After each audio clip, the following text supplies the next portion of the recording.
Катица Јанева оди во домашен притвор. Екс-специјалната обвинителка повеќе нема да биде во шутка. Ваква одлука донесе апелациониот суд која прифати жалбата на Јанева и многу известно е дека таа веќе денеска ќе го напушти притворското оделение во затворот Скопје. Залфа од судот потврдија дека веќе апелација го доставила решението до кривичниот суд, кој пак само треба да го препрати до затворот Скопје и Јанева веднаш ќе биде однесена во куќен притвор. Портпаролот на апелациониот суд, судијата Сафет Кадрии за Алфа рече дека за ваквата одлука нема гаранција од страна на обвинетата Јанева. Мерката куќен притвор и гаранција не секогаш одат заедно. Ваквата одлука ја донесовме врз база на тоа дека обвинетата веќе 3 месеци е во притвор и страгата е завршена, земена е предвид нејзината здравствена состојба. Судот ја одзема и патната исправа, а обвинетата државата не смее да ја напушти ниту со лична карта, ниту пак да комуницира со луѓето инволвирани во случајот рекет.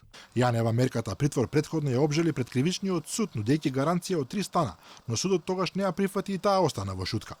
Оваа одлука Јанева ја обжали на второстепениот суд, кој денеска ја укина најстрогата мерка за обезбедување. Таа во затворот во шутка беше од 21 август годинава, кога беше уапсена како осомничена во рекет. Судењето за неја и останатите обвинети треба да започне на 3 декември. Колку за посетување и првостепениот и второстепениот суд различно одлучуваа за многу случаи кога се нудеше гаранција од страна на други обвинети лица. Таков е случајот со неколку обвинети за тероризам за настаните од 27 април, како Митко Чавков, Душко Лазаров, Митко Пешев или Јане Ченто. Со гаранција од €1.000.000 од притвор беше пуштен Сашо Мијалков. 2 месеци во шутка седеа функционерите на ВМРО ДПМН Димитар Димовски и Дејан Митевски.